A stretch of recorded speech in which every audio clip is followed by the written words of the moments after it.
Hello there, and welcome back to the Tism Report. It's been a couple of months, and I'll explain that later because the first thing we have to discuss is more important than me being absent. Miss ZZ, or Xena, has began to make a return to YouTube. Now, if you don't know who that is one of the art commentary channels and members of the FCK, or Fruitcake Club, art group and Discord server. Miss ZZ, or Xena, was one of the adults in that Discord server, where they had sexual conversations with multiple minors, some of which she and her friends knew were underage, such as the 15 and 16-year-old or the 17-year-old, but there were also people as young as 12, 13, and I think 14. All of this is discussed in my video on the FCK server, and if you want even more detail, there is the FCK Maxim. But if you don't know about the FCK server and you want to know about it, the FCK server video is there. Now, Miss ZZ has made her return by making a retrospective video on some kind of series called Sugar Bits. I don't know anything about it, but I have seen people talking about her coverage of it and pointing out that there's somehow some sort of pedophilic thing with the creator of it. I have no idea about that, so take that with a grain of salt. But why am I talking about it? Why am I talking about her return? After all, it was bound to happen. Several of these individuals have teased the idea of returning like fuchsia butter, or have ran and hid under new names to do so. I'm talking about it because she's resorting to deleting comments, or specifically hiding comments with the YouTube comment hide feature. Now, you might know what I'm talking about if you've seen the previous Tism Report, because that's the same thing that Ponder had used. And if I'm going to talk about Ponder using that to cover up her lying and smearing me and other people and the other things that she's done, I absolutely have to talk about it in regards to what Xena's done and her trying to cover up her actions that are objectively way worse. Those actions, again, being having sexual conversations with people that she knew were underage and flirting with them, particularly the 17-year-old being Mimi, and the most damning thing of all being her asking for photos, specifically thigh pictures.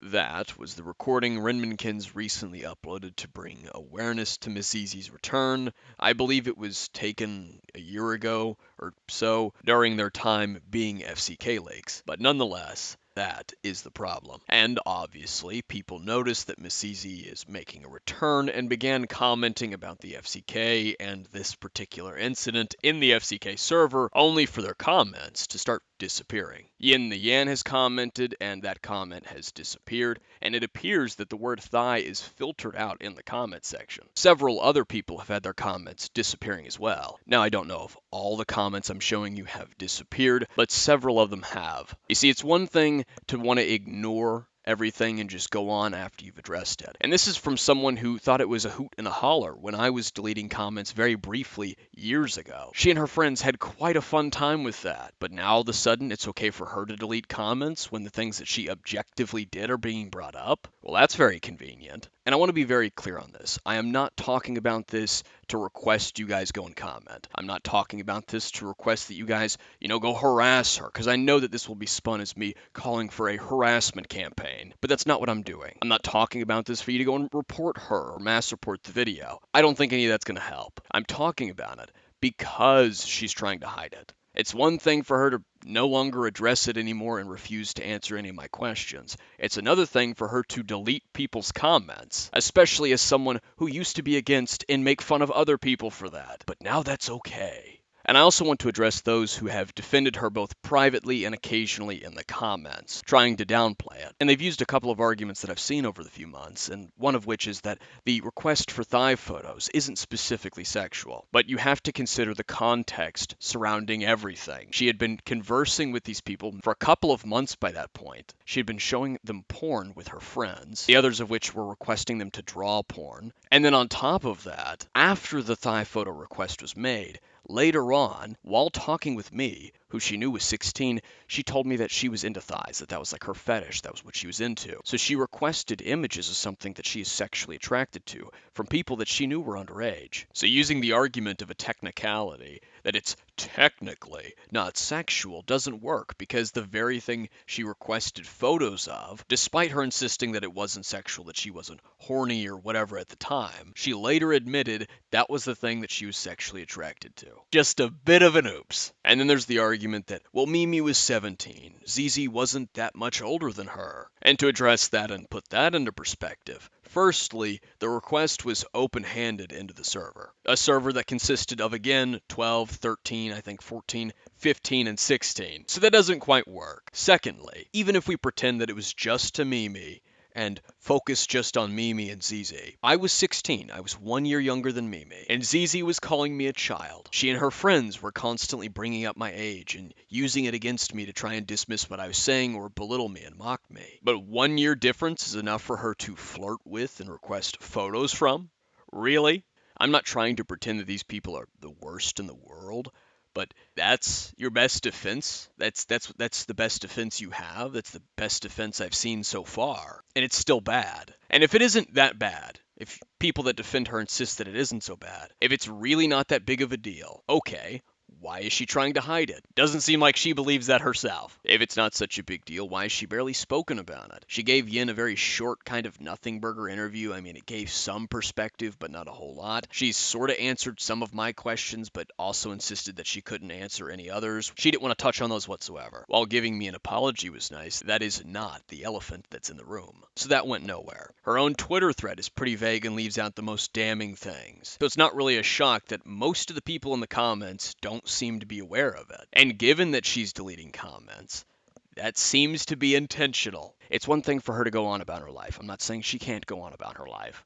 It's another thing for her to actively try and hide it. I don't quite necessarily know what it is or why stuff like this keeps happening, where these people will resort to the very same things that they condemned others for. I mean, aside from the fact that they clearly don't care about it and that they're just being performative when they claim to care about it and criticize someone for it, but it's really ridiculous. And this is specifically to Miss CZ. Deleting the comments about it, it's only going to make people want to talk about it more. There's a certain phenomenon, I think, that talks about this.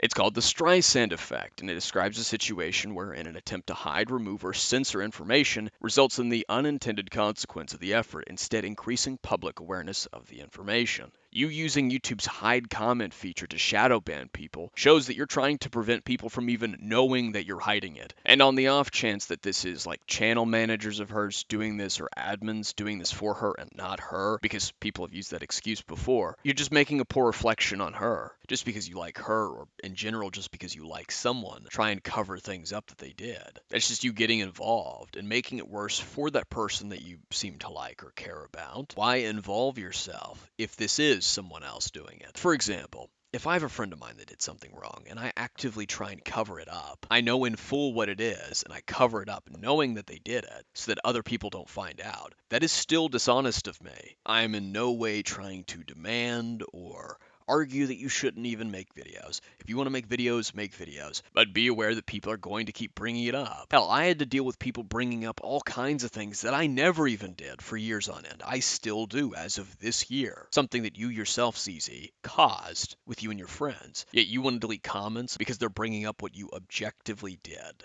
No. Continue making videos, but hiding shit is deceitful. And it's continuing the cover-up from all those years ago. You tried to pretend I was crazy back then. You and your friends presented it to the community as though I was making shit up about you all. So you did cover it up. Whether you accept that or not, that is something you did. And you choosing to delete comments bringing that up is just continuing in that behavior. You insisted in your Twitter thread that you're a changed person since then. But you continuing not only in the hypocrisy, but also the act of trying to cover up what you did shows otherwise. So if you really are a changed person, why are you continuing that behavior? It doesn't make one lick of sense. Now, ZZ did tell me in our brief messages that people behind the scenes who were in support of her were upset with her even acknowledging it to begin with. And I don't know if that's true. I Don't know anything about behind the scenes. Whatever her friend group is, I don't know anything about it. But what I will say is this. Even if they're upset with you acknowledging it, which I don't know why they would be, if they want the absolute best for you, I don't know why they'd be upset with you acknowledging something you actively covered up and pretended didn't fucking happen.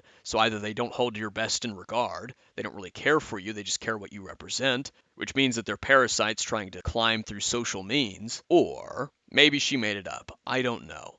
Regardless, if that's why you're choosing to delete these comments, because the people that support you don't like these comments, you should ask yourself why. Which is why, on one hand, I'm very doubtful given her track record. But on the other hand, having dug through this community and its history and what these people do and the links that they'll go to avoid their wrongdoings or their friends' wrongdoings being talked about and known about, it would not shock me. I think it is plausible that she does have people around her that don't want her talking about it, that don't want her shining light on it. That isn't to say that she isn't like that either. It easily could be that she also doesn't want to talk about it, that she doesn't want her audience to find out. Regardless, her whole sentiment of either way, if I talk about it, the people that do like me and are friends with me don't want me to do so, and the people that don't like me are going to be upset. Both sides are going to be upset, but they're going to be upset for two different reasons, it seems. One side is going to be upset with you for daring to acknowledge something you fucking did, and you should probably question that. And the other people that don't like you that are going to be upset are going to be upset because you did something pretty fucking weird. Never mind the fact that you yourself have condemned people for less. So why you're shocked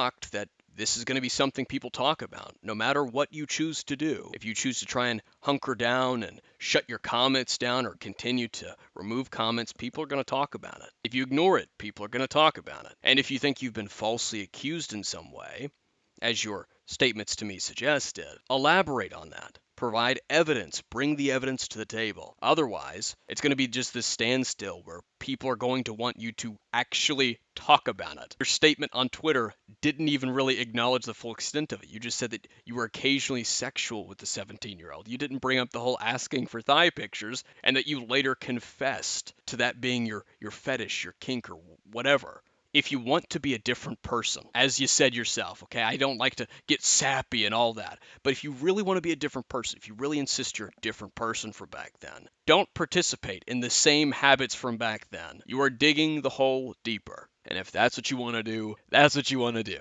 But don't pretend to be shocked when it doesn't pan out the way you think it will. With that out of the way, I'd like to address why the Ponder Sprocket and Darkness Stone video isn't out yet. First and foremost, I was waiting to try and get some context and information, which I did end up getting, and you will see in the video. I'm excited to show you it. Secondly, I've also had a bit of a blast while working on it, as you'll end up seeing, and I kind of debated whether cutting those parts or including them. I don't want the video to be really repetitive or dragged out. Not that those parts that I had fun with were repetitive, although there are some parts that are. I saw some complaints about part 1 being repetitive, and I didn't want part 2 to be like that. But also, I'm covering a video that, as you'll see, is very repetitive. So naturally, for me to respond to that in full and accurately portray the video and the talking points within them, repetition is kind of going to have to be there to some degree, but I'd like to avoid it as much as possible. On top of avoiding the accusations of me cutting things out, therefore being bad faith, the constant excuses that these people use to defend these shitty videos and the people behind them. So I can promise two things. The video will be out this month, and hopefully a couple days after this Tism Report. It will be lengthy, but it will be shorter than part 1. We're talking 2 hours and some change. Now, lastly, wanted to ask you all, I've asked on Twitter, but I know many of you are not on my Twitter, if you'd like the Tism Report to expand beyond its borders of art commentary stupidity. A couple of topics that come to mind that I could have covered that I thought about, but didn't know if it really felt appropriate for the Tism Report, because I didn't know if I was going to expand it yet. The Dispatch discourse from October to November, where the arcane Twitter lesbians were upset that a character from Dispatch, one of the love interests that you can choose, happens to look like one of the arcane characters, Vi, who's a lesbian. But the Dispatch character, Invisigal, is not a lesbian, and they were throwing a tantrum because she looked like and behaved similarly to Vi, but was not lesbian, accusing it of being lesbophobic among other really ridiculous shit. You can go to my Twitter and dig through that if you'd like to see it. It was pretty fucking funny just to go back and forth with those nut jobs. A second example, and it is more recent, is the Twitter leftists accusing the anime My Hero Academia of being conservative or fascist. Now, why are they accusing it of that? Because the murderous psychopathic villains who kidnap people and mutate them into monster slaves so that they can commit terrorist attacks and destroy society don't win in the end.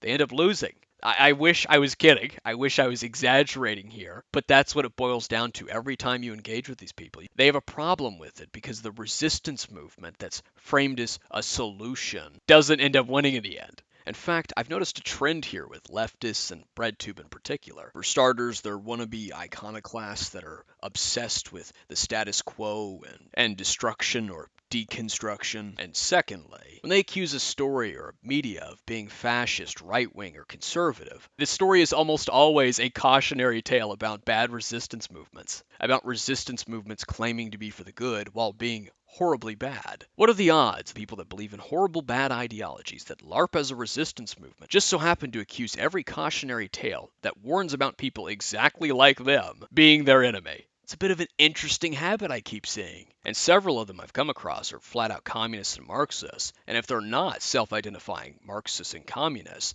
they either support Marxist movements or they use Marxist rhetoric from critical theory. It's almost like they can recognize that it's criticizing them, but instead of self reflecting and questioning what they believe in, they just resort to the same old buzzword flinging to dismiss it. Silly little events like those are pretty interesting to me. So I wanted to know if you guys would like some coverage on stuff just like that.